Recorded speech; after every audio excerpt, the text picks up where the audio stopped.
Alrighty, I will hereby call to order this regularly scheduled meeting of the Sunderland Selectboard. The time is 6:33 p.m. Would you like to call the Finance Committee to order? I'd like to call the Finance Committee meeting to order at 6:33. We have 5 of us in person and 1 of us online. Wonderful. Alrighty. Give me a second to pull up the agenda. Thank you, sir. Anytime. Well, not anytime. But tonight's okay. You'll anytime help. Anytime. You want this tonight.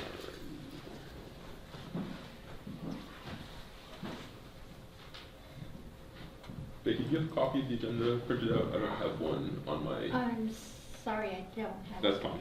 I'm assuming it's going to look a lot like the last bunch of It others. does. So we will just pull up our other one and go there.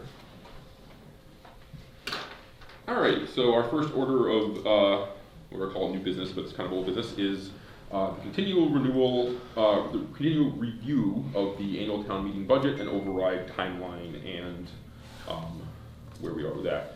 So Friday we have to have everything completed by, so we are, as of Tuesday, trying to make the last decisions in order to be able to have both the ballot question on the election and also the warrant articles for town meeting set by the end of this week. So that's where we are now. Last night, for those of you who were not with us, we met with the other towns to discuss the South County EMS and South County Senior Center budgets, and the South County Senior Center's request to move into the property here on here in Sunderland. Do we want to do a quick little recap of that one, or? Yes. Okay. Because it was pretty important. It was. Yeah. So the the highlights is for the South County EMS. Where's my EMS one? Hang on one second. Sorry, I got too many pieces of paper here from last night. Here we go. 115, 527, I think. Yes, that sounds right. Enterprise fund. Here we go. South EMS total. Yep. So their total expenses 1.93 million, and then the Sunderland assessment is 315,527, up from 252,364. So that's an increase of about $63,000, approximately, from last year.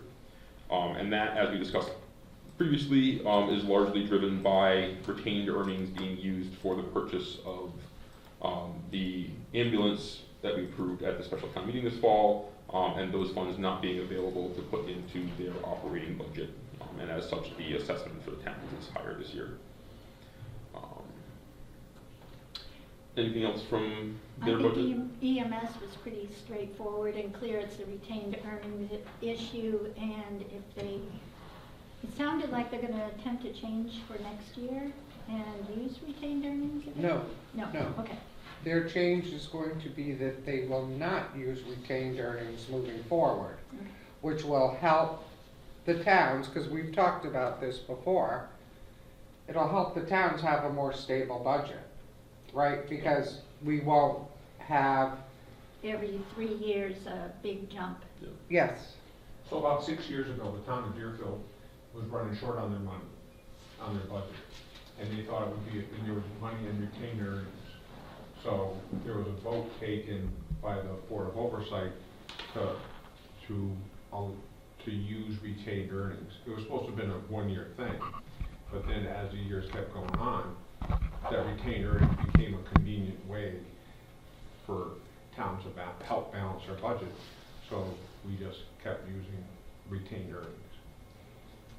My understanding is that their goal, maybe not necessarily for this year, but for the future, is to set up a stabilization fund for themselves, similar to our capital and otherwise stabilization funds, so that they can be putting money into that year every year, and then those every third or fourth year when they need new ambulance be able to have a Self-funded. yeah. Yeah. So their goal is eventually to move away from the retained earnings to use a capital stabilization over time. well, Well, yes, they're but going to the create their retained- own capital. Right, that's Yeah. what Yeah, I'm but thinking, their retainers would feed into that year after year in order to build that balance up. That's my understanding of what he proposed. Yes. All All right, so yeah, that one was fairly straightforward. Can I ask a question about that? Yeah, please, Joe. Yeah, so I kind of get it. I mean, one, I'm kind of, surprised that they bought 2 ambulances in the last 6 or 7 years without someone recognizing they're using operating budget instead of capital budget. That's one question. The second question is, like, we own our town owns the police cars and the fire trucks. Who actually owns, the ambulance, which actually comes from money from 3 towns? So if they had to liquidate or do something, how does that happen? It goes back to the 3 towns. The 3 towns have an agreement, and so Okay. all their possessions are determined by the agreement. All their purchases. Okay, when it was purchased. So, because that percent changes a little bit every few years, of how much percent Whately pays in, Sunderland pays in, Deerfield pays in, correct? That is a good question. What would happen if, like, next year was liquidated? Would we get 28% back, or would we get 25% back, given that the majority of those resources were bought under the old pricing model?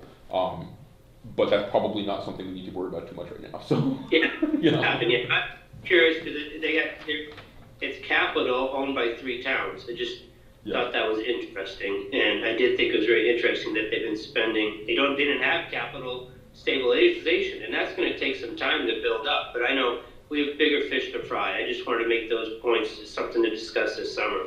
Yeah, thank you, Joe. Becky, there's a couple people in the waiting room. If you can sorry. click on those and let them in. I had a question too, Yes. just in terms of how they were talking about Hatfield and just trying to wrap my brain around that. So I know what they were talking about in terms of the billing, in terms of making the towns whole, but like, how does Hatfield factor into this? Like the calls that they went out on Hatfield, if they didn't get the money on those calls, how are they being made whole on that? Are they just taking that hit for a year? Yeah, so the Hatfield thing is, it's a newer situation. Mm-hmm.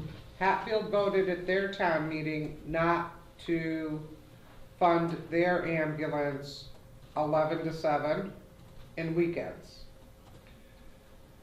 There's these mutual aid agreements, so like if we have something large in Sunderland, we get fire trucks and ambulances from all the surrounding towns. That's mutual, right? If they have something, we go to them. So Hatfield's kind of using us as mutual aid during those times, and what they want is, he's come up with a number of $350 per call that he wants to assess Hatfield every time we go in there. As far You as said $3.50 an hour. No, $350 per a call. trip. $350 per call. Okay, The ambulance is still able to bill for that Right. call, so they would get any revenue for billing from that. I do not believe, as of yet, Hatfield has agreed to pay that $350. That's what he has. that was like a July 1st.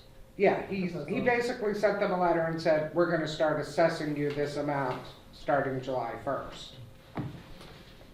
So, right, the question remains in terms of just like if there's been any calls out there for anyone that's on Medicare or Medicaid in Hatfield, and the South County EMS was not made whole via Hatfield because there's no agreement with the town. Is South County EMS taking that hit, or are they coming to us? Currently, yes. They're just taking They're that taking the hit. hit, yeah. Okay. I mean, they bill Medicare and they get whatever Medicare Right, pays. exactly, So but the- in his mechanism last night where he was saying he gets 600 and then he bills 2,000 and then he has that 1,400 and he comes back to the towns for that.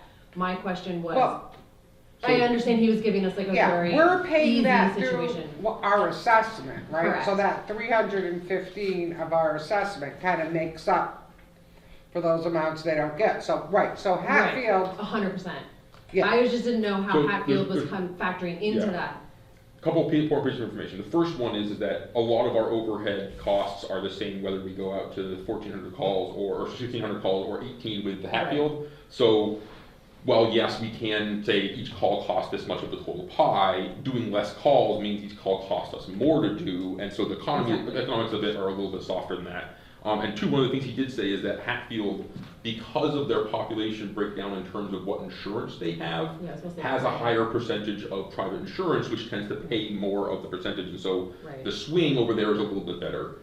That being said, I'm not 100% comfortable with the $350 mark, because what we're basically doing is we're undercutting Northampton and saying, hey, you weren't willing to pay Northampton's reasonable ask, so we're gonna come in and undercut that. The flip side, of course, being is that if we say 500, they may come back and say no also, and then we're in a situation where we don't go to those calls and we lose out on that Right. balancing effect. Does Yeah. he, like, where do the towns, sort of in terms of our assessment and helping to manage these budgets, figure out, like, where is our authority for us to say, you know, that 350 is a little low for us, we would like it to be a little bit higher, because it's gonna, eventually in FY '27, hopefully if the Hatfield signs on, it's gonna lower what we're paying, and that's the goal. So the short answer is Crystal and Tom, Okay. because they're the boo members. So I would tell you, we're not, the Board of Oversight's not concerned about runs that go to Hatfield that we get reimbursed for from Medicare, Medicaid, or private pay, or private insurance. We're not concerned about that. But in the EMS world, you want, Nathaniel has heart or chest pains. Mm-hmm. We want that household to call, to go to see. Oh, and we- 100%, yeah. Yeah, and so we go, and Nathaniel says, no, it's just indigestion, I've had this before, I'm not gonna go to the ambulance. The ambulance goes back, the bus goes back to the station, Yeah. we're not able to charge. Right. So if out of, last night the chief said 200 calls to Hatfield, a large portion are not billed. They're refused transport. Mm-hmm. So that's what we're trying to get back. And just so you know, that 350 in our area, Northampton was charging 500, but there's another community ambulance setup that's charging 720. And I think that you're talking about what value should we be at? Right. There's another community at 720. So if we're at 350, Northampton's at 500, and someone else is at 720, do we have an option to go like 450? We're still less than Northampton, but still putting Right. us in a position where potentially in FY '27, if these call volumes increase, right, Well- then we are lowering what Sunderland is going to pay overall. You know, and also, depending on what, let's say, Hadley and Amherst charge, let's say they're also charging $600 or something like that. Right. If Like, we don't have to Hatfield was choose. able to say no to Northampton because we exist. Right. If they say no to our offer, again, depending on what the other towns are doing, they may have dried up of free options and be forced to take one, otherwise they just don't have service and their people aren't being transmitted to the hospital. And so like, our $500 number may be a better, you know, stick than their Northampton's $500 offer, because they have fewer options with Northampton already out of the picture and us being one of the fewer options left. Right. And also, I mean, the big thing for me is looking at the numbers. When a call comes in from inside of the towns, the assessment is paying for more than half of that. Right. We're already paying for 55%, let's say, of our own calls. Yep. So why is the same call in Hatfield not being assessed 55% of that call cost, which, based on loose numbers you gave, would be more than $350. It'd be closer Right, to the exactly. $500 we're talking, or Right. possibly more. Especially if he's charging $2,000 or more than that, is saying that's what the call actually is being Right. billed at. You know, why aren't we asking the town for $700, $5,000, something like that? Those may be unrealistic numbers to get from them, but why aren't we asking that? So, Right. again, that's kind of the Crystal and Tom question to go back to. Yeah. The who. It's not done, the conversation's not done, then we have to see how it works. And I mean, we still want in our world, we've invited Hatfield to join South County. You know, so we've invited Conway's another big user of our service, we've invited Conway or to enter into conversation with us. We'd rather that be part of it. Exactly. Right, and exactly, like, at the end of the day, the service needs to exist, and the service is critically important to our community, And I'm just also trying to figure out what the numbers looked like last night, because there was a lot that was happening, and I just wanted to follow up on that piece. And just so you know, our ambulance makes runs to Charlemont, our ambulance makes runs to Rowe. Mhm. Our ambulance makes calls to Greenfield, Montague. Turner's Falls. Turner's yeah. Falls. So, Amherst. yeah, but Amherst is a true, to me, Amherst is a true mutual aid. But if our ambulances are busy, which they are, Amherst or Northampton will back us up Yeah. like that. So that's true Absolutely. mutual aid. And that was the big point he was making, is that mutual aid is one thing, but if we had an emergency at 2 o'clock in the morning, we're not getting their ambulances coming to us because they don't exist at that time, and so it's not mutual anymore. Like you're Yeah. not available 24/7 like we are, so There's- therefore it's by definition it's not mutual. Right. And as such, there has to be a moving of funds back and forth because they're saving piles of money not offering those services. Great, well you can help subsidize our services. Exactly. It's primary aid versus mutual aid. I'm Thank going you. to have us move on from this if that's all Yeah, right, no, just that's fine. because Thank we have a you. lot to go over and it's not super relevant to the current situation per se. All right, so that's South County EMS. Let's move on to South County Senior Center and go over them, hopefully as quickly as possible so we can get to the meat and potatoes of the budget. South County Senior Center gave us 2 budgets. The one that includes the question of whether to move into 112 or not, or if that fails, their sort of stay where they are budget is an increase of 32%, right? 31.94%. And that's largely driven by grant positions being put onto the general cost, as well as just sort of, normal increases to things like snow removal, electricity, janitorial and trash services and things like that.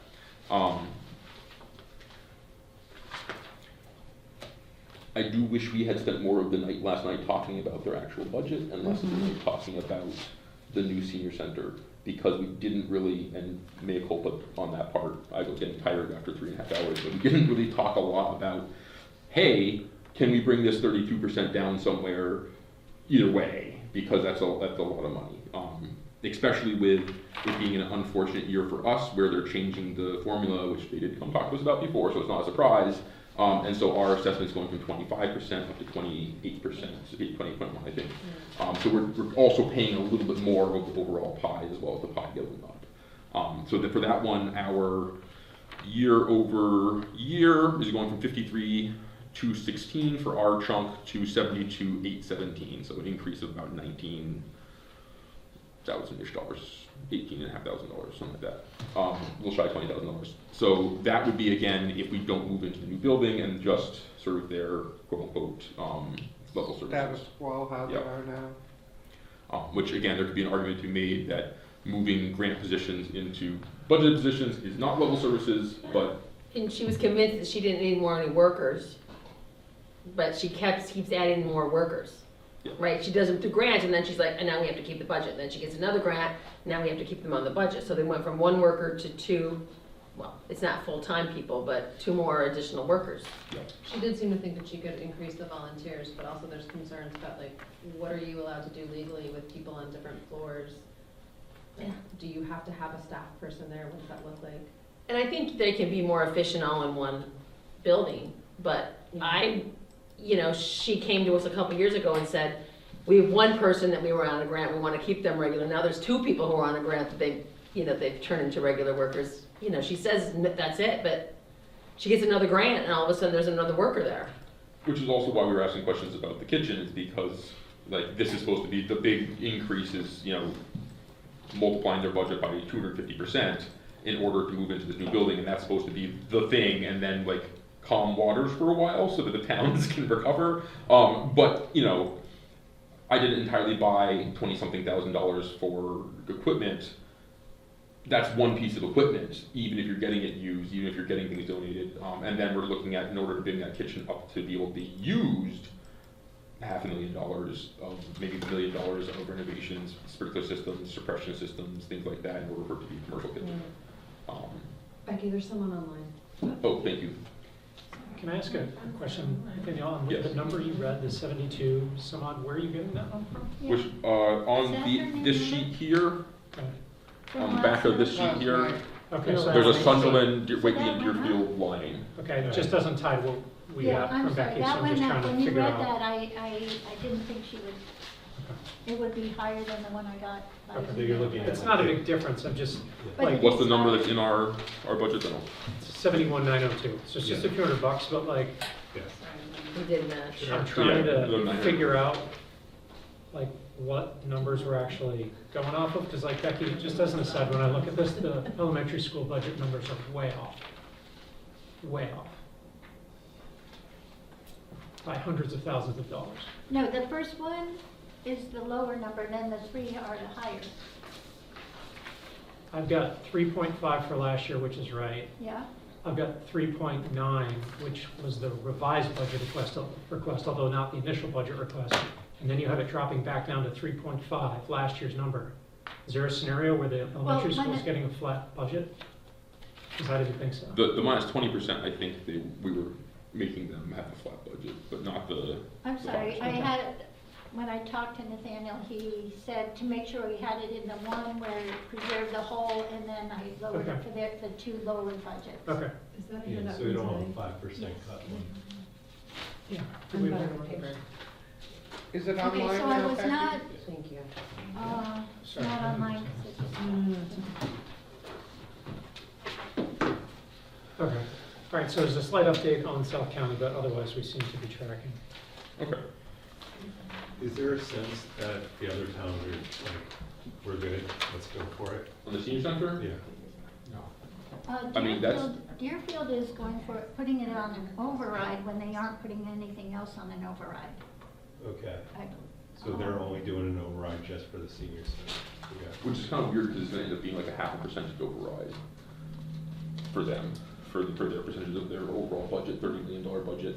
They're looking at, again, like a 0.5%. I mean, hey, whatever, if they can't make it work without doing I'm just override, Well, I saying- think there's that's some, fine. I think there's some quasi or even non-financial concerns that came up last night that people have about where it's gonna be and if there's better deals at different buildings and like, those are fair conversations to have, so maybe that's some of the motivation behind it being override versus not. Yeah. I don't know. Doesn't really And matter. to be honest, that is something I want to talk about tonight, is how are we going to word the budgets for the senior center within the, because, and that was one of the big questions I had last night, is Yeah.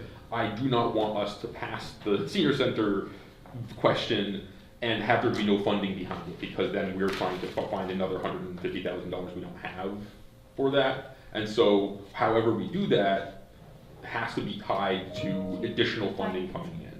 And so, let's just jump right into talking about that. Yeah. I had seen your email that you had sent out about, Yeah.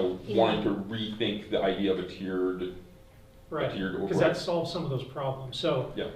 the idea, and we talked about this at one point, but rather than trying to have like override, not override, and then separate articles about the senior center, you could start with a non-override budget.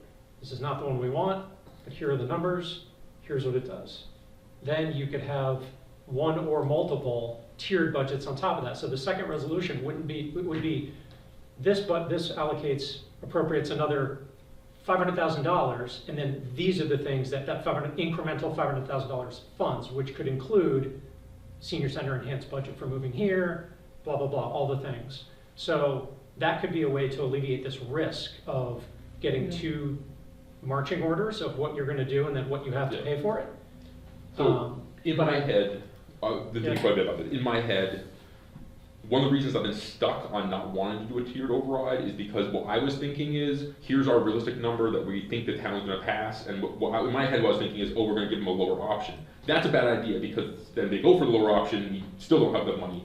What I'm hearing is, this is the bottom, this is the floor, we ask for our reasonable override, the 6 to 8%, whatever we're asking for, and then we give the town an option to fund beyond that. Yes. Because that was one of the things I was hearing at that meeting last night. Yes. Hey, Yeah. why aren't you giving the people in town? Yes. Because I was thinking about this in the car on the way here. If I wasn't on this side of the table, I care a lot about municipal things, and I've had a lot of services that my kids and my family have, gotten advantage of in this town. I would pass any override that came across my desk. And I think there's probably a bunch of people in town who would feel the same way. Why wasn't I given the option to fully fund the school? Why wasn't I given the option to fully fund all I the agree. services? I also think that with the amount of energy that the seniors had last night, I think we have a lot of really good critical mass, and putting the override for the senior center in with everything else for the town and having that energy help support the whole town's override instead of separating it out. So, let me tell you my thought, and then I'll get to my concern to that. Well, my thought is, base budget, 7%, let's say, which is our Reduced. set down by 5, Yeah. which is Right. what we Our think is belt a tightening reasonable budget. ask. Right. Then another 3%, let's say, 6%, whatever it is, that would take Right. it from that to not necessarily the full ask that we got this year, but maybe the 10% for the schools and level services for everyone else, or 10% for the schools and as much of everything else we can do with a couple of places. Because realistically, a lot less of this is movable than we really think it is. And that one will be hey, maybe the town will actually pass that. And then I would like to actually see a third little tiny override that is just for the senior center. And that item would not just be, are we appropriating X amount of dollars with this override? It would be both. It would be, are we going ahead with this senior center, and are we willing to spend the extra 0.7 of a point on the override for that item? Because then we're combining the funding and the project together. Again, my concern without doing that is that the override fails, but the question we ask about whether to move into the senior center, because our override question overall, I guess we could make that tied to. But the move-in would be contingent on the budget. You do the budget Yeah. first, and then the further warrant, if the budget fails, that would include the move, is passed over. Yeah, we would just put Because the full amount's already in the budget. Yeah. Okay. Basically, if the override budget is the only thing that passes and no tiered overrides pass, then we're not going to the senior center, we're doing the lower senior center budget, that's Yeah. the bare bones Armageddon budget, right? If we get anything above that, the next tier up, in my mind, we gotta talk about this, would include the additional money for the senior center. And then And other level things, services. and other or- things to okay. get to that. No hours cut at the library. That would get to the and COLAs for the reduced- town employees. Yeah. and- Yes, That would be the exactly. 6 to 8% type override. We would articulate what things come with that additional investment that still is not the request, not even close to the request, right?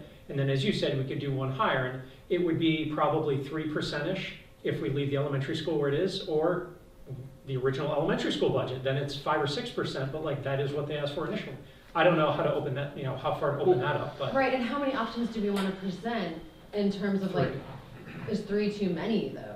Not if it's tiered, right? Because the first one is turn the lights on next year. That's Yeah. no override, turn the lights on. And so then there's a constrained budget and then closer to requested budget. And I'm with you. I thought initially we talked about this, that just doing what we thought was the best middle ground was the way to go. But if we bring that higher budget beyond that already has so at the middle level, the senior center's already in there, other things are already in there. If people want to make that additional investment, we can let them.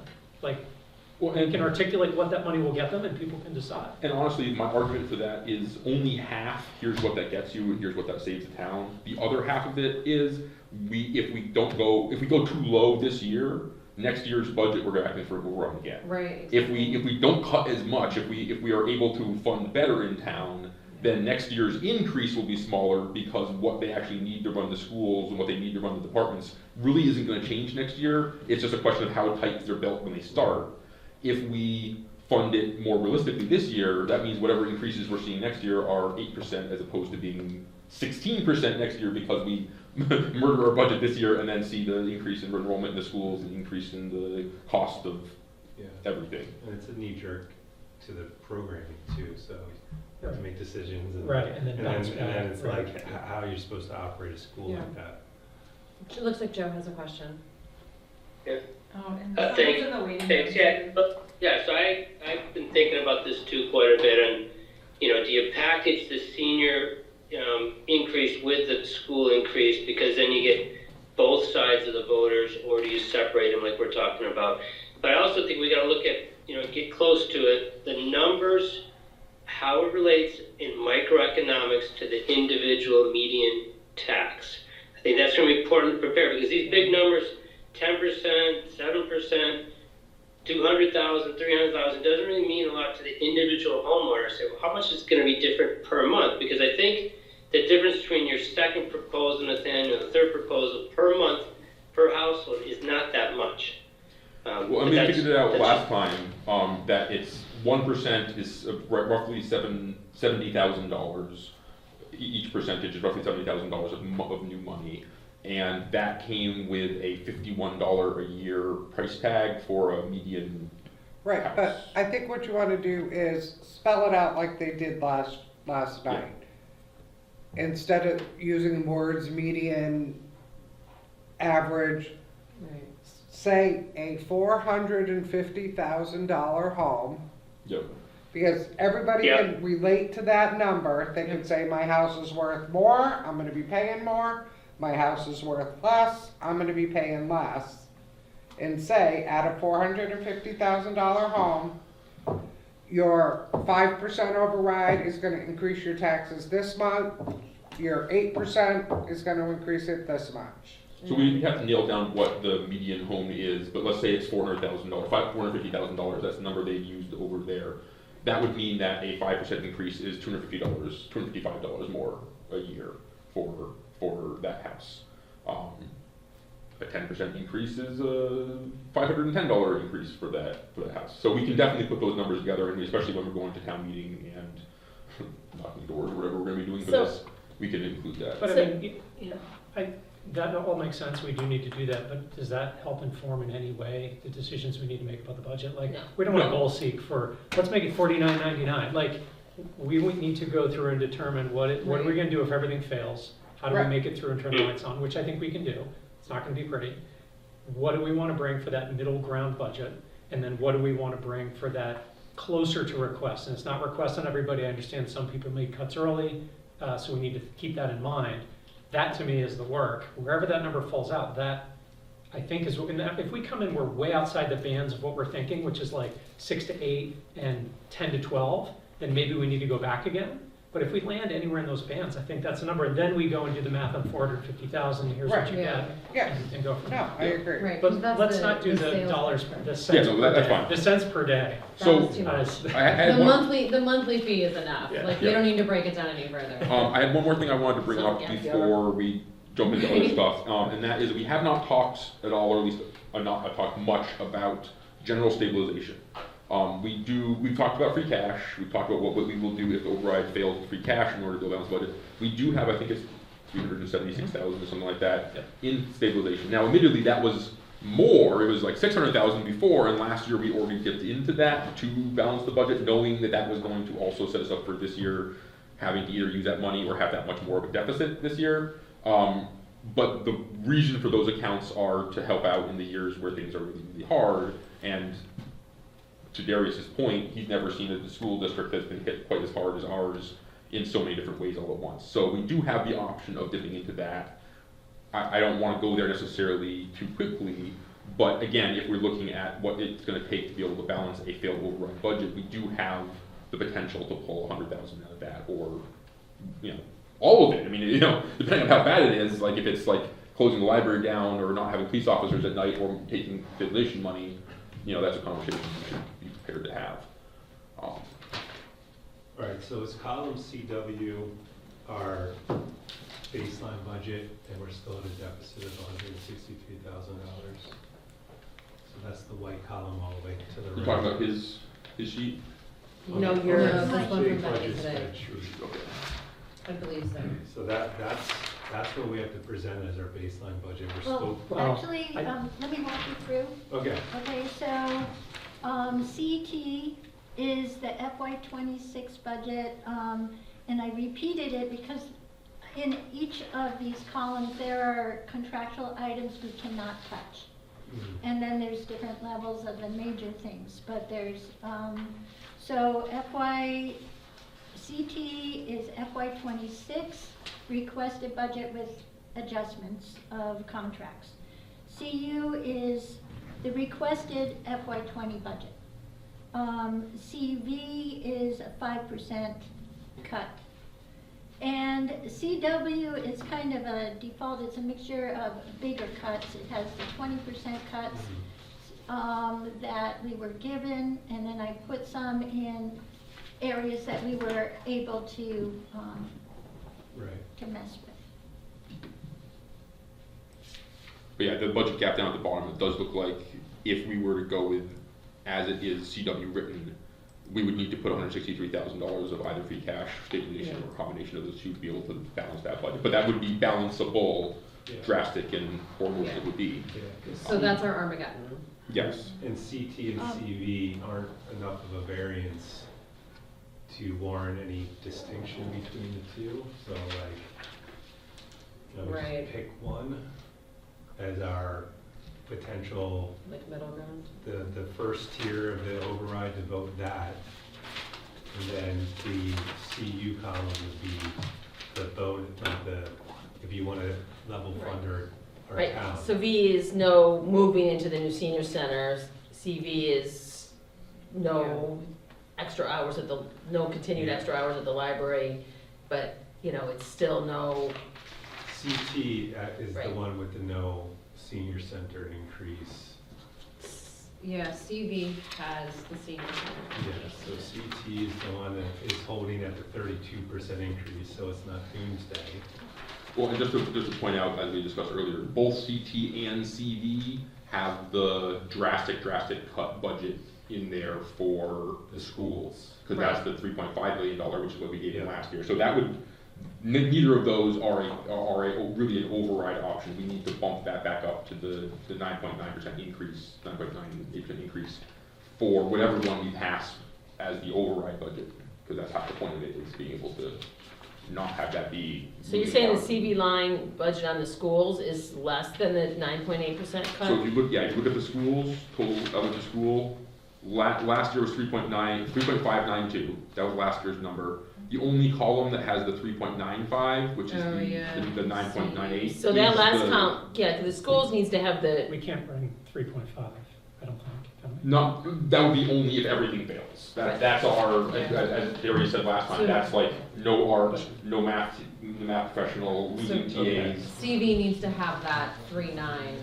Okay, CV, which is gonna be the override does pass, has to have, It or has at to least have some the tier 3.9. override has to have 3.9 because we can't not have that. And so that brings the unfortunate, That it looks increases nice that at 419, 421,000, it's really more like 800,000 there. Yeah. And that's the 70,000 is a 1%. That's gonna be like the, 2.5% increase plus the, Right, you know. and then there's the minimal difference between the 800 and the 1 million, depending on, right, so you can vote for the 778 that, you know, keeps the lights on at a decent level, but a few energy of savings and a few belt tightening. Or you can vote for the $1 million override. Which would be, no, we actually believe in the town and want to fund Right. everything Right. fully because we understand that things get more expensive and it's not the town's fault. So we're saying then that we would fund Sunderland at the 3.9 million in any override scenario. The only one Well, we except for wouldn't CW. would be if no override passes and we're forced to make drastic cuts. Okay, so if So- we stay at the 3.9, which is, hampering, I think we saw that presentation, that's the one that doesn't cut all the arts, right? The 3.9%. It's combined some classrooms and some TAs and a couple of things like that, which Yeah, is so still two- not great. I think but- a couple layoffs and combined classes. No, but I think they're organic. Yeah. So the new number with adding the higher budget for the Sunderland Elementary School moves the gap to 778,333. And we can decide if what, for free cash or stabilization, we want to put towards that number. But Yeah. we want to do it in a stable way so that if it passes, we want to, maybe we use a little free cash like the amount that we use in a normal year. right, that's Yeah. what I would say too, like, I don't wanna end up in a position where we're using more than we would in a normal year, because if this doesn't pass, then we're gonna have a situation next year. Yes, and so one of the things we want to try to avoid doing is, if this is the realistic line of what it costs to do things, you put free cash in, and what you're really saying is we're passing this budget and we're just bumping it up. But then next year, you're starting here, and when this line goes up to here, now that difference is even Right. more than it would have been if we had been realistic in the first place about what it costs to run the town. And that's my concern about passing a small override, is that next year, and also that none of the departments have any even remotely fat to cut Yeah. from their budgets at that point, and we have nowhere to go. Exactly. And then we're back to asking for a 10% override for the second year in a row, and that's a horrible position. Do we So- know what the percent is that we need for the 7.7, like, So if we sorry, let me weren't- back up, how much do we normally put in for free cash every year? About $200,000, That's what I give or thought. take a little bit. Last year was 250. And, well, 250 plus 50 for OPEB. 130 Yeah, so it was from, 300 last year. yeah, it was like almost 150 And then from there was stabilization, so. 140 for Yeah, so we're looking at like 400 last year we put in. And just a reminder, part of why we did that last year was because without doing that last year, we were gonna have to go for an override, a small one, but we were gonna have to We go knew for it an was override. coming. And we knew this was gonna be worse, and we were Yeah. like, no, we better leave ourselves in All a position coming to back do it. We didn't know it was gonna be this worse, but yes. Well, that's fair. So yeah, so 778, if let's say we're gonna put 200,000 in, we can decide what that looks like. That means that 578 is the amount we need to increase. Yes, Can I just, there's an extra 50,000 that's missing from here. There's an error in the formula. there it is, okay. There's a hidden row, Becky row 138 Oh my God. that you Thank can't see you. on the printout, but is in here. And there's 44,652, it's a subtotal, and it's in the CU column, but it's not in the next two. So just before we get too far on specific numbers. What is that line for? It is the sum of the total town inspectors, and the way you can tell is if you look at total other protection line, Yeah, It's it's blank. 21 or 23,000, and then you look at the lines all above it, that's, you're missing Yeah. $44,600, because you're missing yeah. building inspector and the 3 or 4 below that, because there's a hidden subtotal. Okay, And that changes the number to 822,686. 822, okay. And what does it change the first one to? It, Because it's not, or is it in CU? CU, it's already in there, that Okay, doesn't change, it's sorry. just the other two. Thank you. Okay. and it increased CW to 206,000. Thank you. So, But let's say we get it down to, 500,000, 600,000, what percent override is that? so 822K is the number we're looking at. $200,000 brings that down to 622. $70,000 is our chunk for 1%, which means that's a 9% override. So, because 9% times 70,000 is 630,000, so we're just shy of a 9% override in that scenario.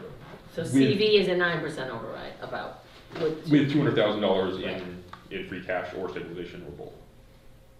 and then the happier one, So that goes up from 778 The shiny happy people one? up to, and the school doesn't need to change on that other one. That one already has the higher school number, so we don't need to add that, but we do need to add the roughly 50,000, so that's 1,063,000-ish.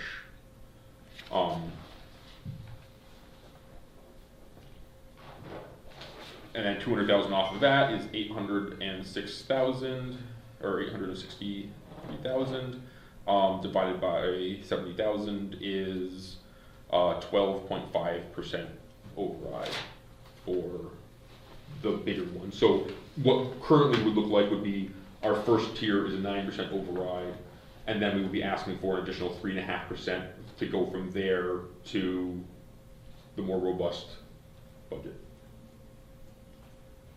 Now, that does not include South County Senior Center though, because the numbers in here, none of these numbers, unless I'm mistaken. I think I put it in No, two it does. sets of the numbers. It's the 125 number. so what we can do is the 9% It's in all override, we of can, them. It's in all of them. The higher number is? Yeah. Yeah, so I should take Okay. it out, I should put the 70. Yeah, because- in. And take again, this expanded senior center out of the CV budget and keep it Yeah. in the CU budget, yes, right? yep. Alright, so we're zoning in on CV as our, CV is our CVs first are- tier, CU is our second tier. okay. Nathaniel, was Yes. that 70? But what happens if we What was the drop number? the senior center 72,000? budget? For what, the, Senior center. If we put that staying where they are 72, in there for the 72. senior center, but it passes, Then we have to pay it. Well, if we fail it, it won't pass. I realize that, but they're not gonna vote, they're gonna have an article to vote yes or no on the senior center. They're gonna have another ballot question to vote yes or no on the override. But can we have We don't the, have to do it that way. No, yeah, they don't have to, if they need to do it for the lease, they will do a warrant article, and they're gonna ask if all the towns have to do that or not. But if, other than the lease, they're only gonna put it in the budget as a line item. So if we pass a budget with, if the override that has the expanded senior center in it doesn't pass, then we've said no to the senior center. and the whole thing's over. And that's what For I all would, three towns. that's what I would want, is that the second tier of the override is more money for everybody. It's Plus, expansion, a it's bunch better, more for the right? senior center, Right. and the voting on that article at town meeting, and the voting on the corresponding, whatever you call it during the election, would both be the authorization to move ahead with it, and also the appropriation of the money that includes that, as well as other things, but would include that. And that would bring us down to closer to an 8% override, which is where we were in the 6 to 8% when we were originally talking for the CV budget, and then we'd have the 12%. Because the difference we're looking at is between Oh, 72 and. So we're talking an 8% override.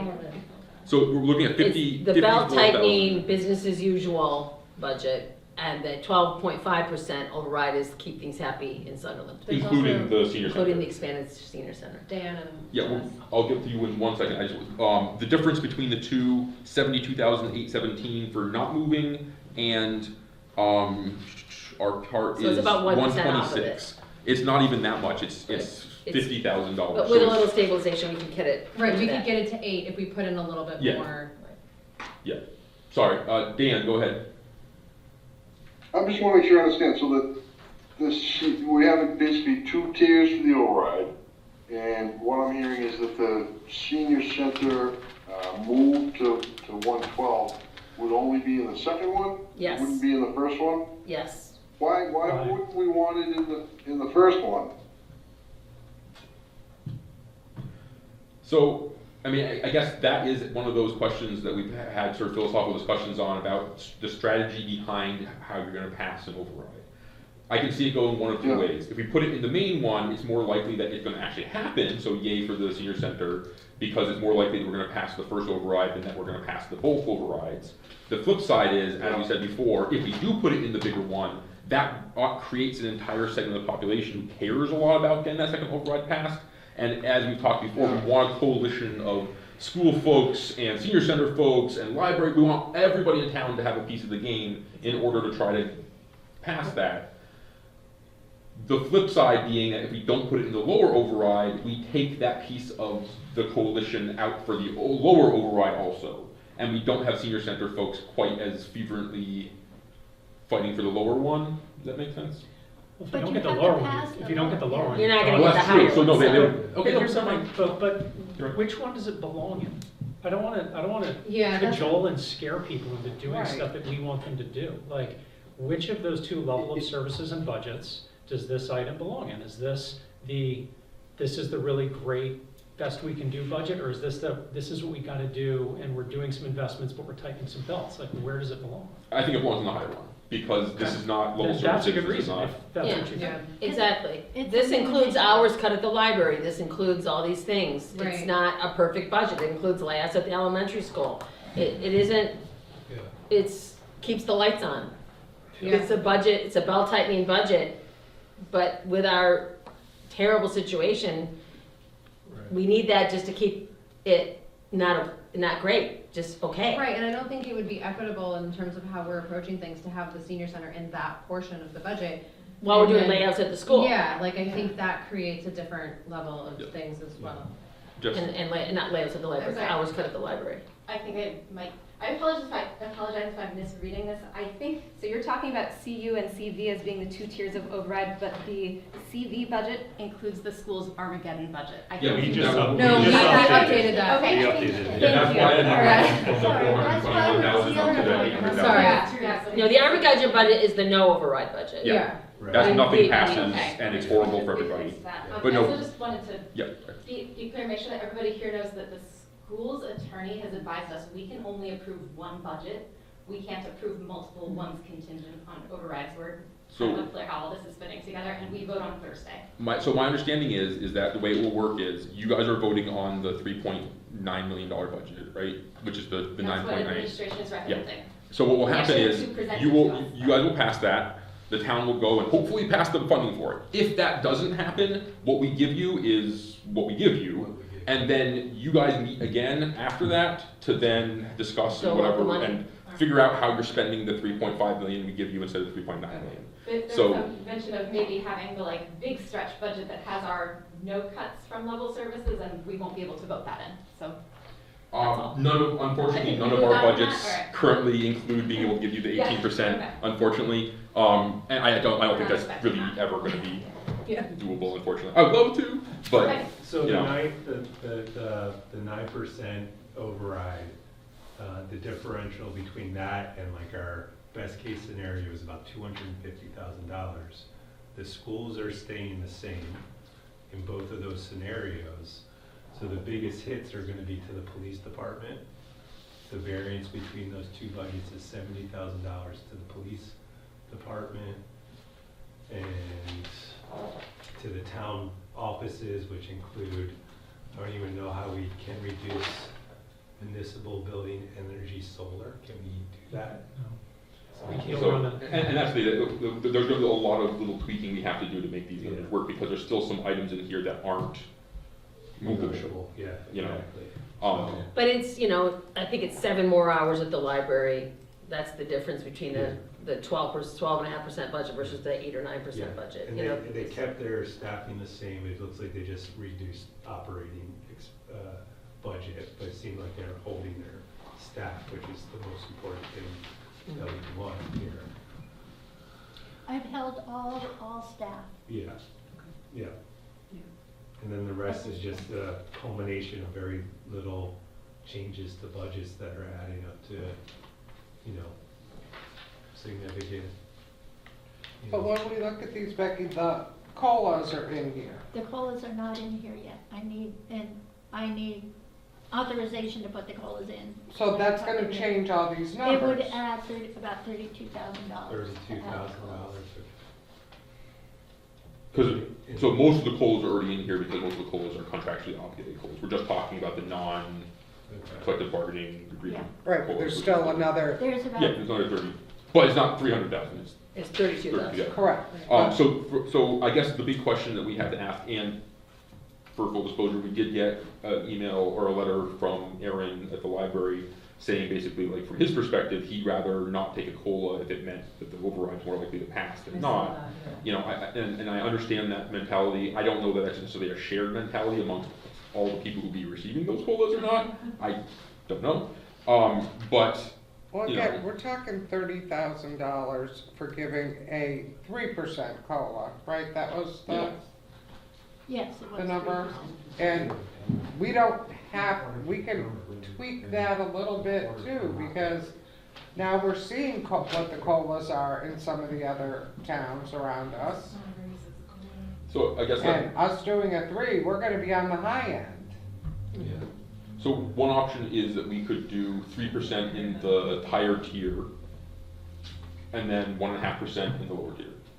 So that they still get something if it doesn't pass. And then the bottom line is nobody gets anything. If none of the overrides pass, we're not getting any COLAs. Well, the bottom line one is there's layoffs. Oh, yeah, so And cut lots of other hours things, and but I all mean of that those things. in terms of specifically COLAs, we do 0% for no override, and then 1.5% for each of the 2 override levels, where if we come in the middle one, they're getting something, it's not what we'd like to give them, but we're giving something, and then if the town passes the whole kit and caboodle, then we're able to give them the full 3% that's recommended.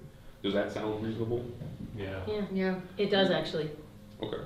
I Because think. we're kind of meeting in the middle, right? Like, we're doing our But best we it can. isn't what you talked about in the last meeting.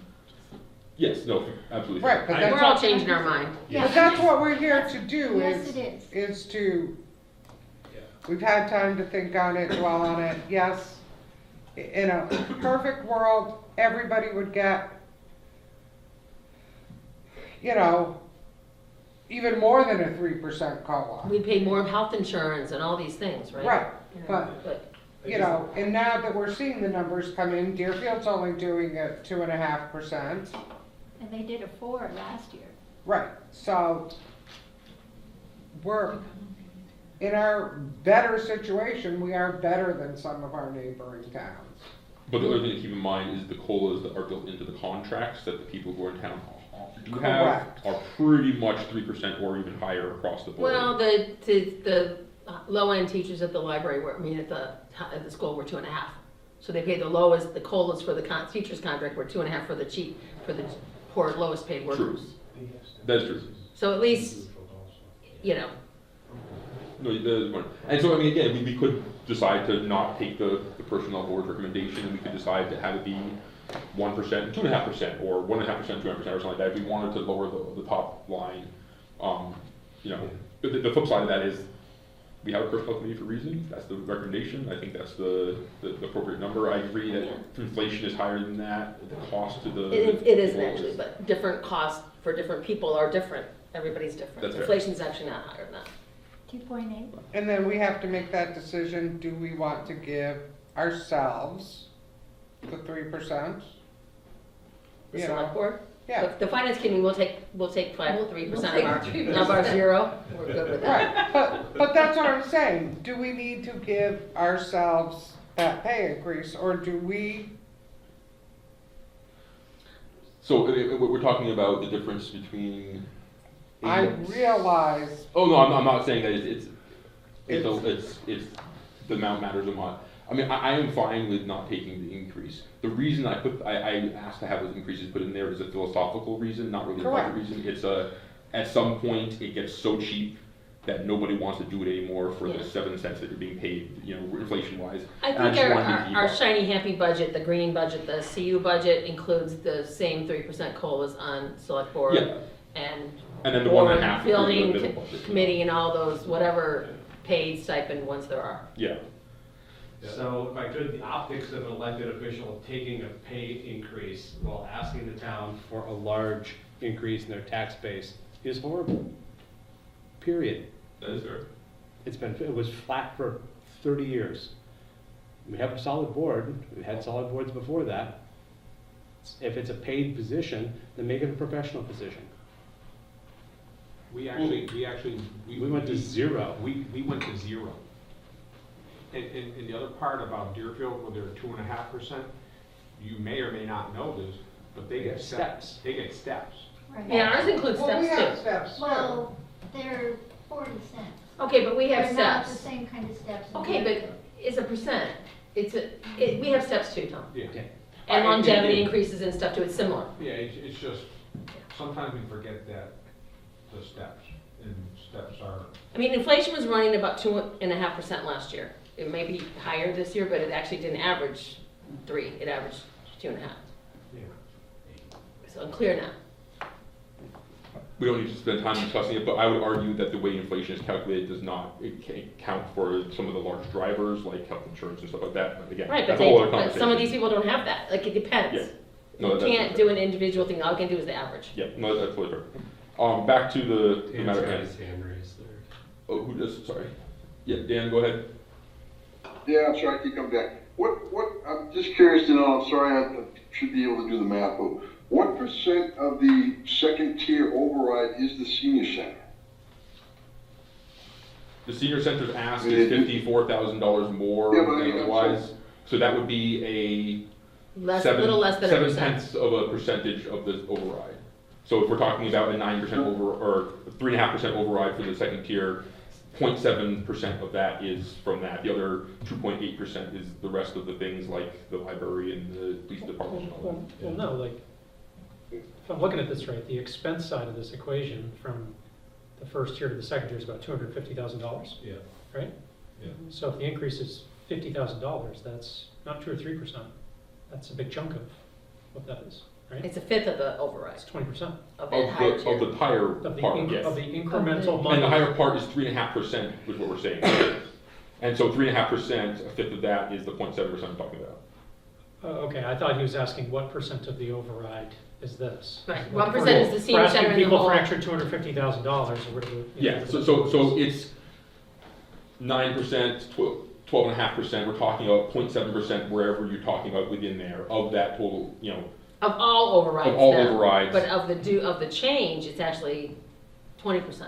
it'd be 20% of that top tier Right. of that, but you know, in terms of percentage on the override, in terms of money out of people's pockets, it would be 0.7% or roughly $37 a year for the senior center. And I think that's the number we figured out last night based on the presentation. It was 37 cents for a $450,000 house in Sunderland.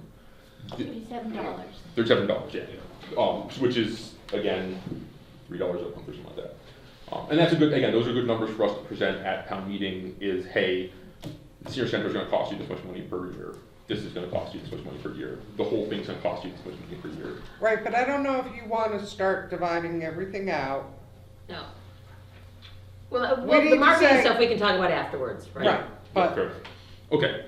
I'm just worried that people go for that middle one and it's like a once on, I won't say once in a lifetime, it's once in a long time chance to get something right for the senior center. And I realize it's a tough year, but it's hard for me to, I just worry. But I mean, if the judgment is you think it makes sense to put it up in the top and go for everything in one piece, I guess I'll have to accept that, but it just seems, I'd hate to see everybody go for the middle.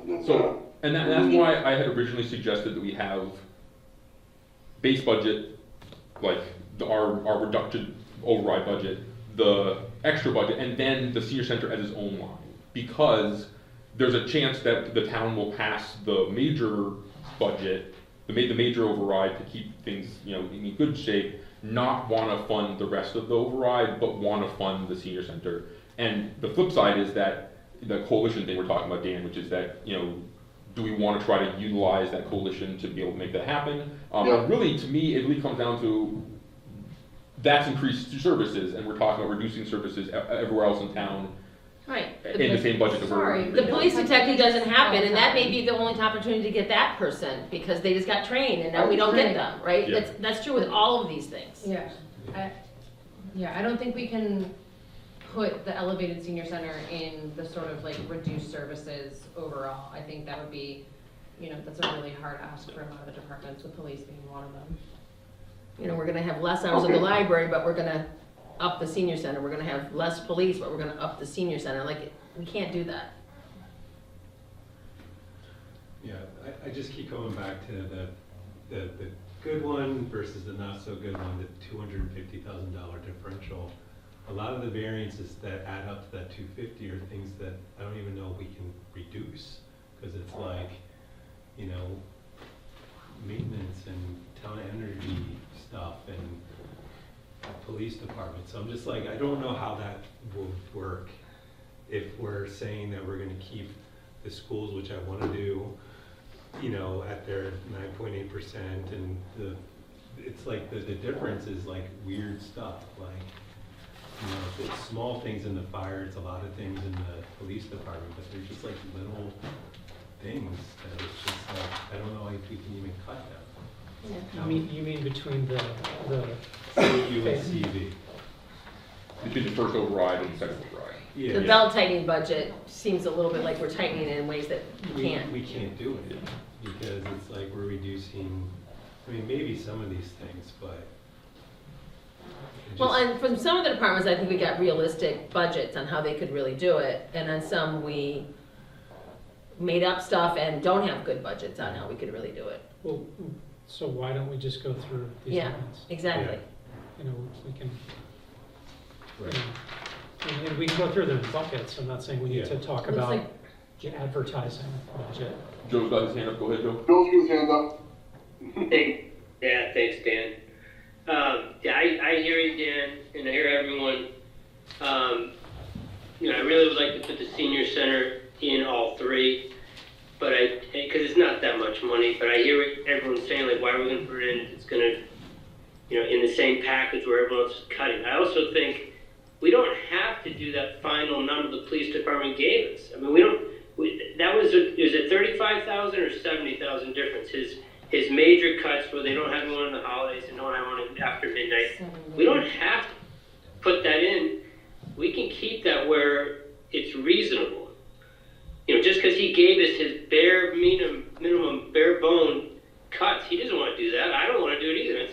That's a safety issue. So I don't think we have to put that there. I think we have to put that in the severe cut scenario, like in the fail scenario. Yeah. But I guess we're talking about that middle Why, scenario. but why?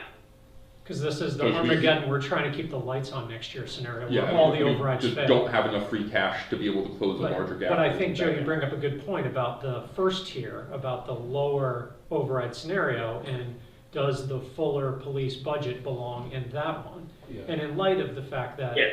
you know, to cut a budget to let go of a person in training, that's a terrible way to attrit any sort of force. Yeah. Like, if later you had to Yeah. not replace a retirement in 2 or 3 years, that is a way smarter way to right-size that budget Yeah. over time. So put the Yeah, it- 70 it back cost- in and bring it up Cost to of 1. losing it. Well, it wouldn't be is 70, deep. because not all of it was wages. It gets the That's bad, true. for a future cadet. I just don't wanna do that one.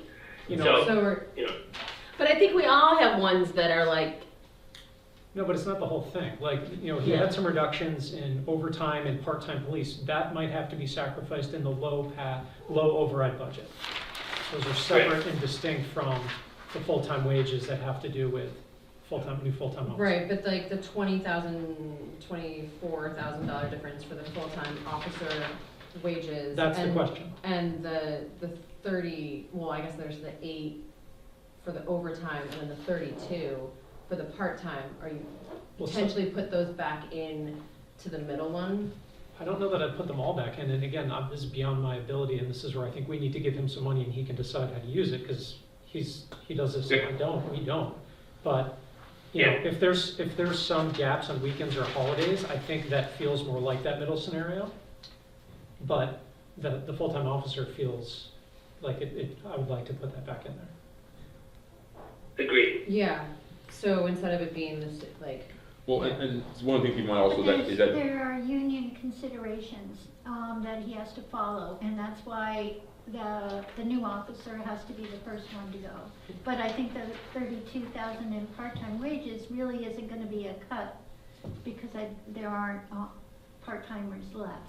well, there's 2 part-timers left, and he would use that money. Right. The key is if we don't fund the part-time officers, that means There's gaps. that we don't actually have the full coverage we pay That's right. for. We have, whenever somebody's out, they're out, and we have no coverage for them. That's right. It's not the end of the world. It's not great. We do, just for context for everybody, we do always have the option of having calls routed to the troopers, the trooper barracks up at Shelburne Falls, and they'll send a state trooper out for emergencies or whatever. So there's not like no coverage. It's just less than ideal. I would agree that currently the way we have it is both CV and CU are the same number, which is losing an officer, losing this, losing all these other things. Looking at it, I would like the middle one to be reduction of part-time, but not the losing of the full-time officer. That's what I'm trying to say. I think by contract, he couldn't do that. No, he Well, has there's part-time a- officers. Part-time officers are The not. part-time ones aren't. They're not- part of the union Non-union. They're- stuff, are Oh, they? that's right. Yeah, no, they would not be Okay. included I in that. So apologize. no, we would No, be they still are good. part of the union. Part-time officers. But they're separate.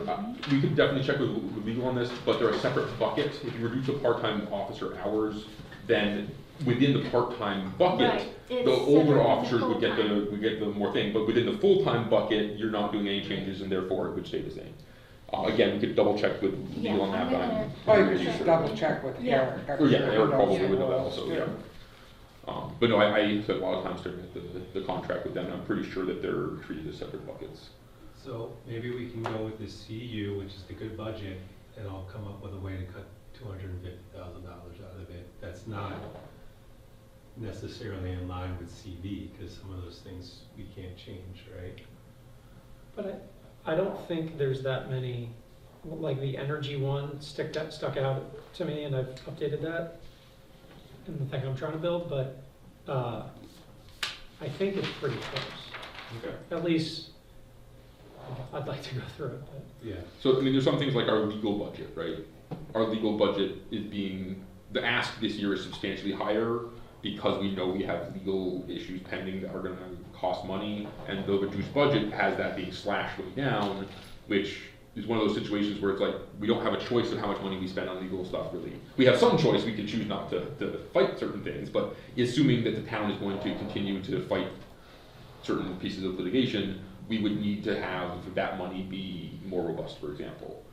And the town council budget it's only severely cut in the last scenario. Yeah. But what I guess what I'm saying is that I don't think we can even cut it in the last budget because I mean, Well, I I guess think the last budget is, everything is, we're gonna have to redo it all, like when we I mean, I actually. guess in that case, we tell the ZBA, I'm sorry, but we can't fight this fight this year, No, because seriously, yeah. that's less important to us than it is to have police services, Right. So yeah, I mean, that is definitely an option, is that we could also make choices like that around legal stuff, and, I shudder at that because of the precedent you set of not fighting legal battles just opens you up to more things you might potentially have to fight. But I mean, I guess the larger question is, as these tiers start to get closer to each other and both far away from zero, then I start to wonder, like, why are we doing two Yeah. tiers again? That's where I'm going, it's like, Yeah, the it's 250,000. getting too cute by half, I think. Right, so is it the 12 or Armageddon? I mean, there's something about, so I think if I was gonna talk to someone about the override, I would say, hey, look, there's lots of things going on in our town, costs are going up, but there's one thing going on in our town, the school's budget, that has a piece that we can't not do. That was a 10% increase, and we can't not do it. Like, that's all, with a cut, it's still a 10% increase. And by everyone else taking some little cuts, we were able to bring that down to the town to an 8%. That's all we can do and keep the town close to what it is.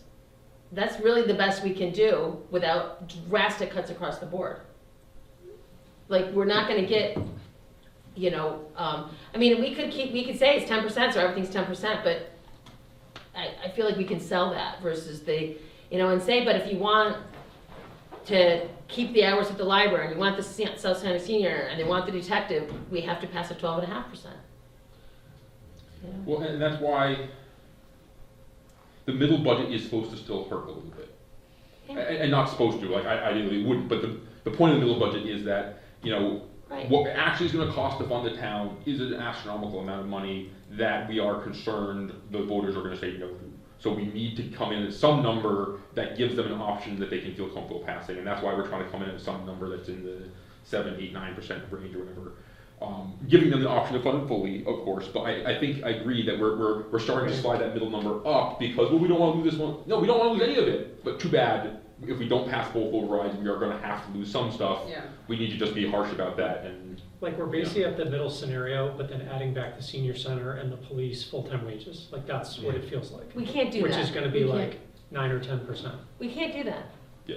I think we have to have We can't cuts. put the senior center in the middle budget. I think it Yeah, doesn't. it has to be in the top one because. And I think, And then the unfortunately, other thing is, I police think- detective might be too, in the top budget only.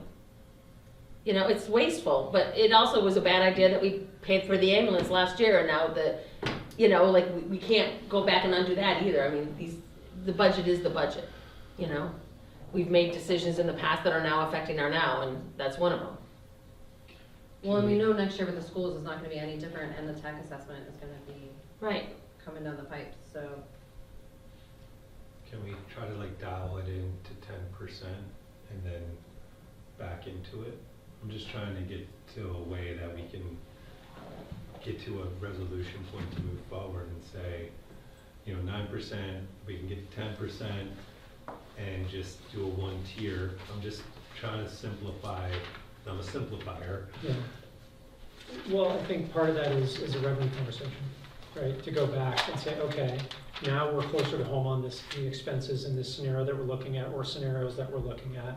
And how do we want to leverage free cash? How do we want to leverage stabilization? Mm-hmm. What do we want to assume on local receipts to try to get to number? Because it's a weird thing, and it's not going to help sell anything, but the revenue side is part of the belt tightening also.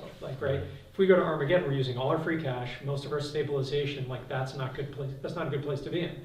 At the highest level of override, it should be the least pressure put on the revenue side. Still using, and then the middle would be somewhere in the middle. So there's a sliding scale on the revenue side to me as well on your assumptions on local receipt budgeting and your desire to use free cash and stabilization. Because we could be more aggressive on the local receipts and hope it doesn't bite us. Well, basically. we were, this is one of the challenges this year is we were more aggressive on local receipts, but not at last year's town meeting. It was during the recap, and I still don't know why.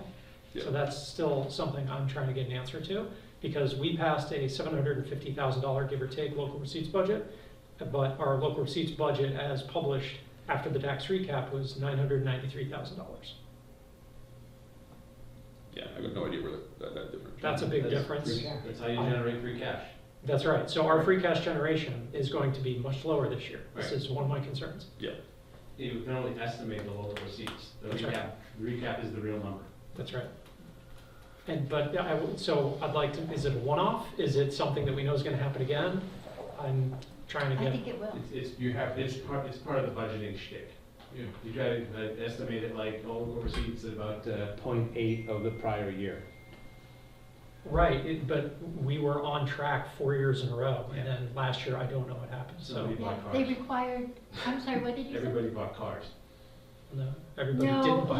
we didn't buy. we The were the actuals didn't required change, the to budget go- changed because of the Oh. recap. I see. My apologies. Not to throw a monkey wrench in this, but getting to your revenue point, can we do the tiers based off of, here's what we need? Yep. And then say, or you can vote and we deplete all our free cash and reserves to lower the And I think it would be a tiered thing where we use A the medium least, amount, we use the right. least We're amount more of free aggressive cap. We in use what we using are comfortable using to $200,000 in like the top level. We're forced to use a little bit more in the middle level, like 300,000, let's say. And then the bottom one, we're throwing all our money on the table because when it comes down to hoarding money that we, for a rainy day when we're being poured on, you know, Right, this is it's our- hard to yeah. tell the town that we're not gonna have police coverage at night for when we're sitting on a pile of stabilization money that literally exists for this kind of situation. That's why it's there. Well, that's what's weird Yeah. about the severe cut budget, is because the elementary school is being taken down to 3.5 million, it's not that bad on the revenue side. Yeah. We're not using much free cash to get to that. We're using, by my calculations, we're using $200,000 of free cash and zero stabilization with no override.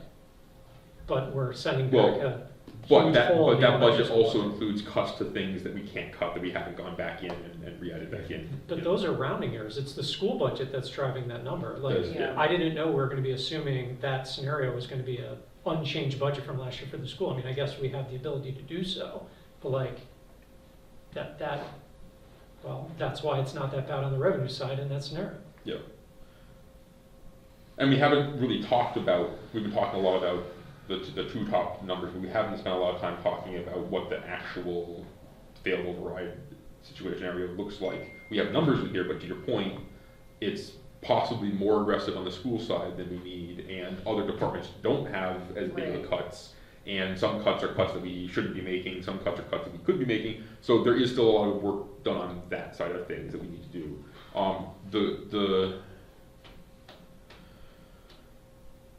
Yeah. How locked into our individual budgets do we need to be in time for the vote? Like, do we have to have a budget set, or can we? I think we have to have a number set. We can have a number I set. think we and can then spend a little bit of time between then and town meeting doing some maneuvering on where Yeah. that money goes within that bucket. Yeah. But The bottom line the numbers bottom all line can't wouldn't change. be able to change Right. after that point, because we've been Yeah. putting Bottom line in, number this is is the what number we to our, Yeah. so yes, so that is, we could come up with a number of what that bottom line is, and then after the Friday, when we have We're- time we're between not gonna then, make the nail deadline. down how we're actually divvying that out amongst all of the buckets. Right, I just, I remember last year us recommending warrants that were blank and incomplete and in the process of being reviewed by legal and changing. Then we got to town meeting and some of the numbers were off, some of the things had changed in ways we weren't expecting. We can't do that again. Correct. Especially coming with an override. Correct. So you have to, the whole thing about the warrant is you're warning the inhabitants, so you have to give them your highest number. Because it's the moderator's decision after that about increasing. You can always decrease, but you have to warn the inhabitants about what their maximum impact can be to them. Yep. So you can't tell them you're gonna have 7 million and then amend it up to 8 million. Well, we come with 7 million, and then in theory, decide how that 7 million is being allocated a You little can go bit. down, but you Yeah. can't go up. Yeah. Or Right. there's, But we can articulate the impacts of a no override approval, and then, but to get into the weeds, to do it line item by line item, we know the broad stroke impacts that we can, present to our citizens that this is what would happen, but I don't know, it's gonna be hours and hours to go line by line and back to each area. Well, and there's a lot of work that needs to go into how we describe and discuss Yeah. these items, and, you know, I think Wendy sent around today, or I forget where I saw it, but I've read all the literature on 2.5 overrides, there's a lot of rules around what you can and can't say in the motions, and how you describe them, and what the purpose is, and so, you know, we need to get all that together too, and I don't know what the deadline is, is the deadline of that Friday as well? Yeah. So, okay, so Well, like, that's what's been driving it, that it's the deadline on the ballot vote, because that number has to be set. Does the number have to be set by Friday, or does the verbiage for everything have to be set by Friday? The Well- number has to be set. Okay. And then we have Because time after the basically number is there, set the to. verbiage, yes, you can make adjustments, but, you know, bottom line, even, it's you're warning the public, it's a single, if it's gonna be a single total number, but then I think we even have to figure out the menu. if we're gonna do tiers or not. Yeah, if we're doing tiers or not, we have to, Well, I think it makes No, sense to do the tiers, but are we purpose. doing 2 or 3? Let's start with that. Does everybody think it makes sense to do tiers of some sort? Yeah. Let's make some decisions. Yeah. Yeah, I'm, yes, but I'm considering it based off of utilizing town resources as the tier option and cut of service. So here's our FY '27 override amount, 10 or 11%. We can get it down to 9 if we deplete our reserves. That's tough. I think we're supposed to be advocating the revenue assumptions and usage. I think it's the town's job to tell us if they want us to spend those monies on the things we want to spend it on. Joe's got his hand up too. Go ahead, Joe. Yeah, no, Dylan, I'm right with you.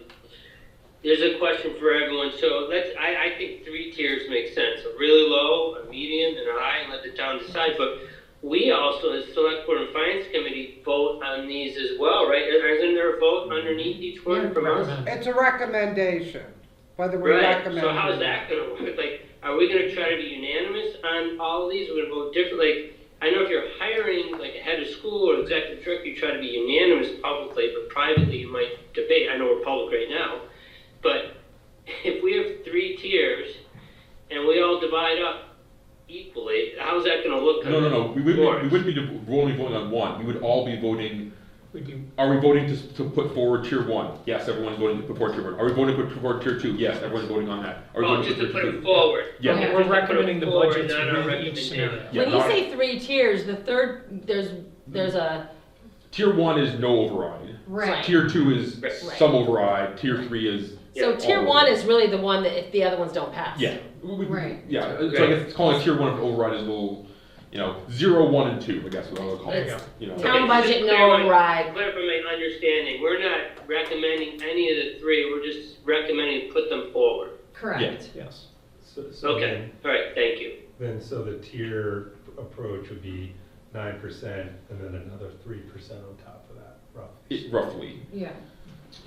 And then we just 8 need to it- 9, and then 3 to So- 4, kind of in those 2 numbers. Tiered overrides are individual questions. Yes.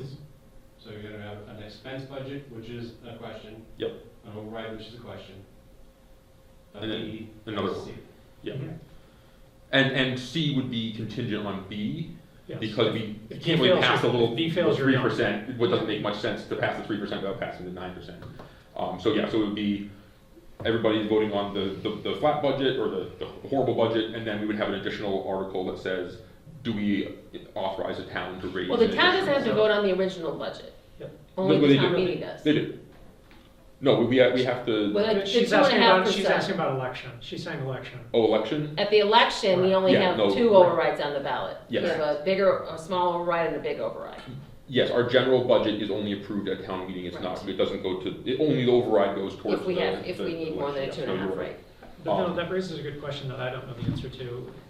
If we, at town meeting, there's a determination of either tier 1 or tier 2, and one of the 2 overrides. Yeah. Are there still 2 questions on the town election? Yes. Because one of them is potentially moot. If, So let's say at town meeting, Yeah. only The the lower first one pass. I Yeah. believe the election would only ask for the first one, it wouldn't ask. So for it the asks second for one. whichever one we are contemplating. Yeah, because why would we ask the town if it already failed town meeting? It's sort of Right. yeah. But that works from a time standpoint sequentially, like, we can change the election. So what I'm hearing is you have by Friday to establish two numbers for whatever override values you're establishing. Yep. For 2 ballot questions. Those 2 ballot questions will be on the ballot. It's nothing to do with town meeting. But one of those ballot questions, the second larger one may be moot if town Could be, meeting sure. votes no. So you're saying it would still be on the ballot? We It has to be. Okay, that makes sense. You only print one ballot. That's fair. Okay. All right. So and then in theory, people could still vote on it, and just the result of it would be like, okay, we don't care. It didn't. But we don't have the money to do that. You know, Yeah. it's like if the budget wasn't passed to do it, then if it passes, it's not relevant because we don't have the money. But, I mean, are we obligated? Well, I guess that's a good question then. What happens then? Let's say the larger of the 2 overrides fails at town meeting and passes on the ballot. Then Now, what? So. Then it passes. So I think what that means is that the town has authorized us to raise the levy limit, but we didn't vote on actually raising the levy limit, so it would mean that our capacity would go up because the town voted to give us more capacity, but we hadn't actually passed a budget at town meeting that utilizes the increased capacity. so we create excess levy capacity? It does not work that way. No, I don't It think so. doesn't? It does not work that way. Okay. It has to match. It does? Okay. Yes, it does. Okay. So then, never I mind. don't think I mean, we can talk about this, I think it is an interesting conversation, but I'm less worried about what town meeting does, and I think they're likely to pass a couple budgets that make sense. I think that's not, we don't need to worry about that. I think they'll say, yes, this makes sense, we gave people options. We'll find out. But passing a town meeting's not been our problem, it's been passing at the ballot.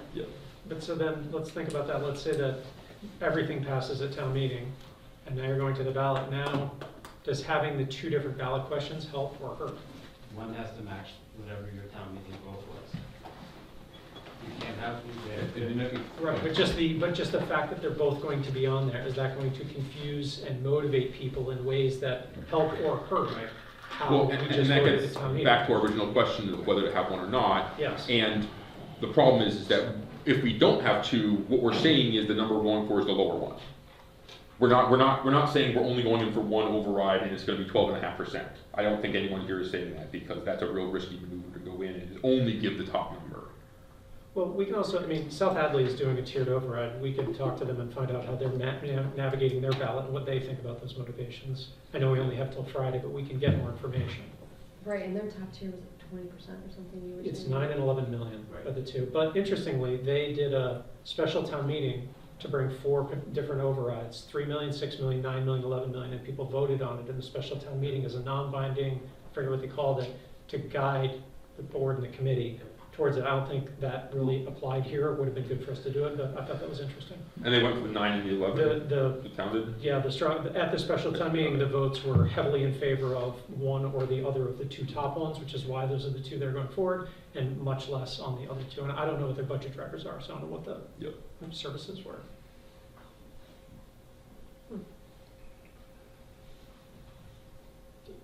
So the key is to decide what we're putting on the table for the second tier we're at this point.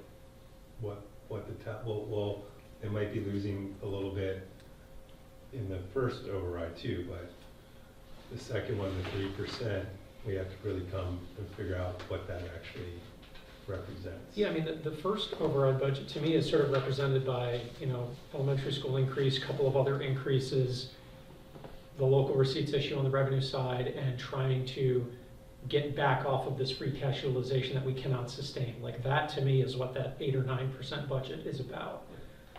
The additional budget, we're up to 10 or 11%, that's senior center, police full-time wages, and some other things that are also important, but those are the 2 biggest individual chunks. Right. Those 2, I think, are like half of the increment between the 2 overrides. Yeah, exactly.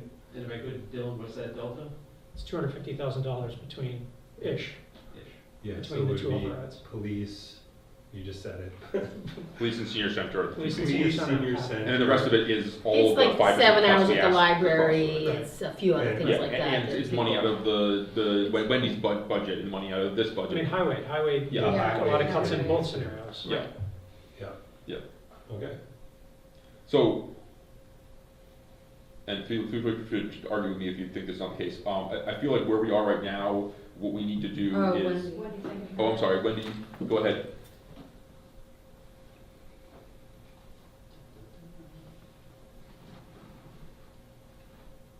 Wendy? Sorry, I just was doing a tap.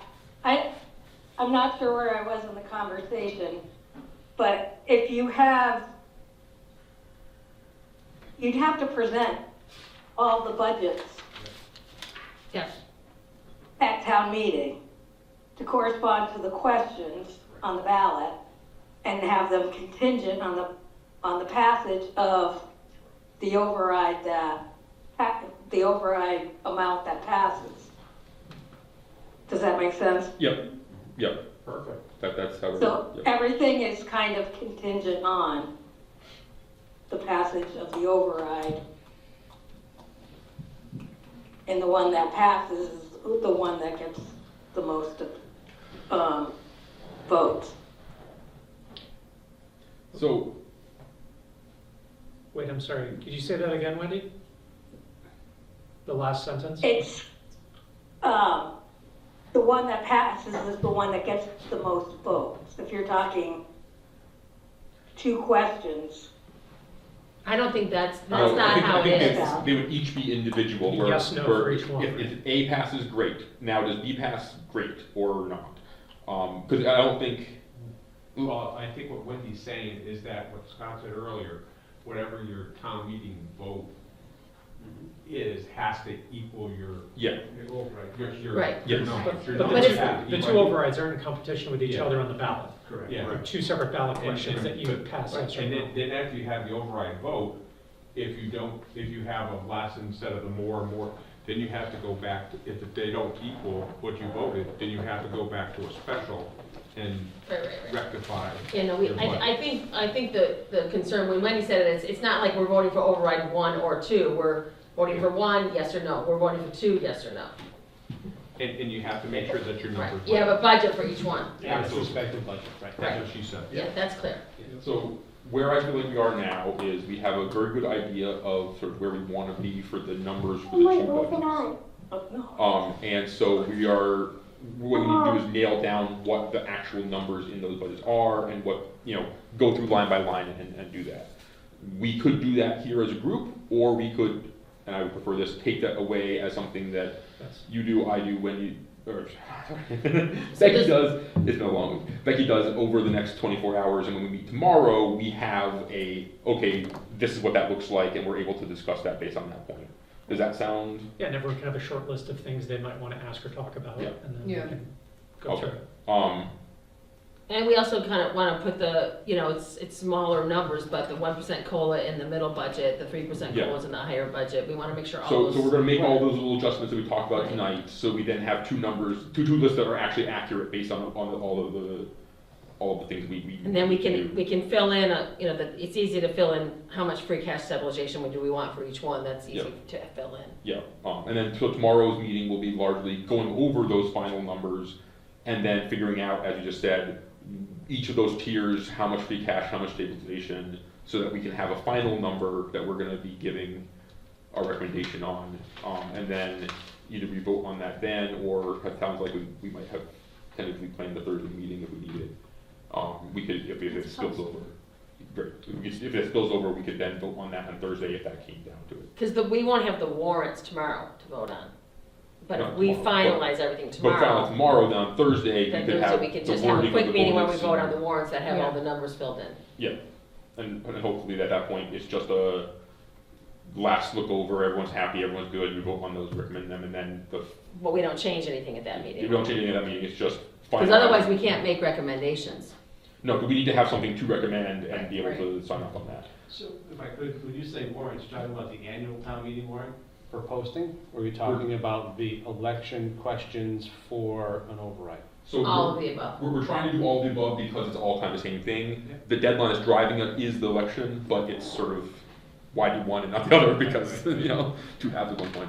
Okay, so it sounds like we have a good plan for tomorrow. We will hopefully have good final ABC numbers for no override, first tier, second tier override, and what those differences look like. And at tomorrow's meeting, we can decide this is override, this is free cash stabilization, and these are our final numbers for each of the three, and we go for it. Yeah. Are we set that the CV column is the baseline for tier 1 override? Can we just, like, say? We're gonna be tweaking it, but that's the That is the baseline, template, yes, okay. And so we're looking for a 3%, roughly $250,000 increase to CV that we all kind of. which is gonna end up looking a lot closer to CU, but not exactly CU. Can I also say with this CU budget, the one area that, so from all the other departments, we went from the 5% cut to the year's budget. But we didn't do that with the schools. Right. And I know the school's budget was 18, which was a lot bigger than 9.9. But is there a way that we can say to the school, like, you don't have to do, you got as low as you could, but in the Happy Shiny budget. So the short answer is they're already voting or have voted or going to be voting on a budget, so they can't do much of anything. No, we they can can't, do but whatever we can. we want. We can decide what our number we want. One of these is 3.7, meet in the middle, and then we end up giving that number to the schools eventually, and then they meet and figure out what to do with that money, what cuts from. Right, that's what I'm saying. I just feel like in all the other departments, it was like what the request was, then about a 5% cut, and the schools was just the 8% cut. It didn't have the original crest. Now, the original crest maybe is too much to ask, but. The way I'm thinking of it is I'm separating out the school into two buckets. I'm separating the school into contractual obligations we have no choice over, and then everything else. And the contractual obligations we have no choice over are going up by 30, 60, some horrible amount percentage like that. Everything else is already taking a 5% cut. We're losing teachers, we're losing things. Right. And so for me, like, yes, it's one giant budget that's $4 million, but really it's, this is the stuff that's mandated, we have no choice of, and then this is the budget we're actually talking about. And the budget we're actually talking about, everything that doesn't take the mandated stuff into consideration, is already losing probably more than 5% because we're losing 2 classroom teachers, Which couple makes me TAs. whether, like, should we put another 5% back into that? That's my kind of. For the top one? I think that's hard to do, just as we think through it. I think to me, that's why I want to try to right size the revenues so that we can make sure we can make the investments that they're going to need next year. Yeah. Okay. That's where I'm at. Yeah. Like, they've done a lot of good work, made a lot of hard choices, and to whipsaw that back, I think and we don't know how it will work out anyway. I think that's really challenging. It also is kind of moot to add more money in because they can't go up from the budget that they vote on. Yeah. That $3.9 million, whatever, they can't go up from that Right, they at can't all. continue. Okay, I just wanted to. But they could have We can another give meeting, them just more like if money. they end up with a lower number. Right, but we're also gonna be in the same position next year with the school Right, and yeah. Frontier Right. and everything I like know, that, so. I know. Anyways, everybody think about that over the next 3 hours and come back with recommendations tomorrow. We will have possibly 1, 2, or 3 different versions based on how people are looking at the numbers, and we'll reconcile those tomorrow and come up with our final, this is the number, this is the boom, boom, boom, Sounds good. and get out there. Awesome. Joe, you can't be here tomorrow, right? Is Joe listening? It's gonna be a challenge. I gotta talk, I'm on the collaborative, we have our new executive director meeting tomorrow, but it's on finances, and I'm on the finance committee. I think this one takes more precedence. Okay. I'm hoping to be at our meeting. Okay, thanks. And then you all saw my note that the school committee votes on our budget on Thursday. Yep. Yeah. So we have And the, it starts with Sunderland at 5:30 and the rest go at 6, and then we vote on Frontier. There's other mistakes So- in here. That's right. It's not big money, but there's other money missing and extra and whatever. Yeah, that would be great. Yeah. So if there's any other things we need to get to the school committee, we really need to do it before Thursday morning. I don't Yeah, think we- there's anything tomorrow- else to know. tomorrow our last chance to Yeah, we're make a not doing decision anything anyways. else with it, yeah. So, and I don't think we're Yeah, I making didn't a think- decision. Yep, I I didn't think so. Okay, yeah. You should, 90% sure I'll be at our meeting, with you guys tomorrow night. Wonderful. Okay, thanks, Joe. All right, All right, thanks everyone. Have a good night. thank you, Joe. Actually, yeah. Before you disappear, Joe, you want to adjourn? Yeah, Oh, yeah. can I have a motion to adjourn the finance committee? So moved. Second. All in favor? Aye. Aye. Joe? In Aye, favor? Joe, aye.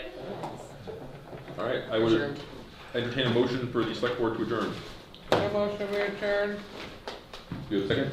Second. We have a motion made and seconded. All those in favor? Aye. Aye, Dear Murphy. All right, 3-0. Time is 8:12. We will see you all tomorrow at 6:30. Thank you, everybody.